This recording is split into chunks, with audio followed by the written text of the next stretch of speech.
For more, let me bring in Jamil Jaffer, founder of the National Security Institute at George Mason University's Antonin Scalia Law School.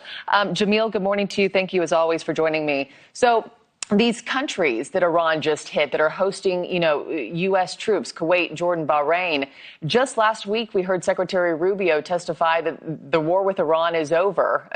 This seems far from over to me. Well, Markie, that's exactly right. I mean, the problem is that Iran doesn't seem to think the war is over. They haven't agreed. They haven't done any of the things they agreed to do as part of the original ceasefire. They agreed to open the Strait of Hormuz.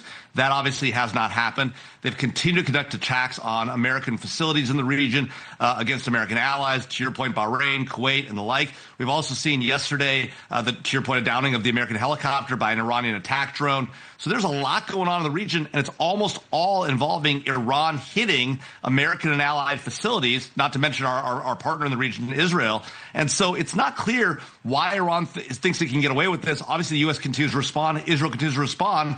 But I think the challenge is that they think that our stomach for the fight has gone away. And I think that's clearly wrong. They're tempting President Trump to really strike back much harder. That's a mistake, in my view. Why don't you think he is, especially after yesterday? You have the downed Apache helicopter that he says Iran shot down.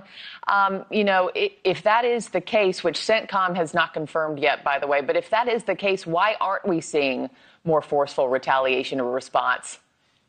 Well, with respect to this recent incident, it may be that the White House is not sure that this was actually an intentional downing. It was an Iranian attack drone that crashed into this helicopter that took it down. The question then just becomes, was it a mistake or was it intentional? Yeah. But given all of what Iran's done thus far since the quote-unquote ceasefire, it is almost certainly intentional. But maybe the White House is trying to be a little more measured without knowing for sure. The second piece, though, is the president clearly wants out of this war. He wants it to be over. He wants gas prices to come down. He's trying to do a deal with Iran. The problem, of course, is Iran thinks they have us on the ropes. They think they perceive the president's position that way as well and think they have negotiating room. They're holding our feet to the fire while also continuing to attack us. I think that's a mistake for them because ultimately, at the end of the day, President Trump will get tired of this. He will get frustrated, and then he'll lash out in a strong way. That will cost the Iranian people and the Iranian military dearly. It would be a mistake if that's how they're estimating the president's intentions.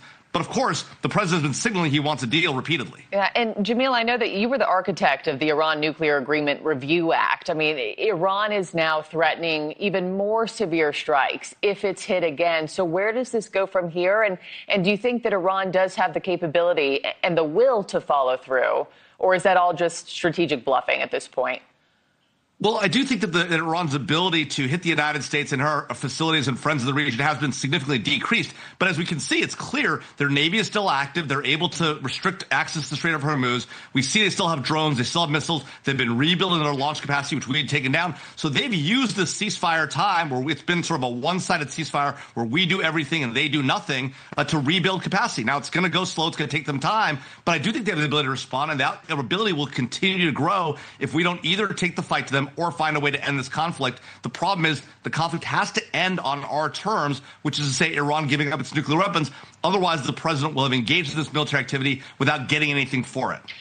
One more question for you before I let you go. Just looking ahead to today, I know the UN Security Council is set to meet on this war and the Middle East crisis. What, if anything, do they have the ability to do to move peace talks forward? Well, the one thing the UN Security Council could usefully do is demand that Iran reopen the Strait of Hormuz. It's an international waterway. There's no reason it should be closed. There's no reason they should be charging a toll on transit through the strait. But of course, China and Russia are both on the UN Security Council. They have a veto. They're largely allied with Iran in this effort and against the United States and our allies. And so it's hard to imagine the Security Council taking any effective action against Iran. Yeah, we'll see what happens there and what new developments today might have in store. Jamil Jaffer, as always, thank you, sir. Have a great day. Thanks, Markie.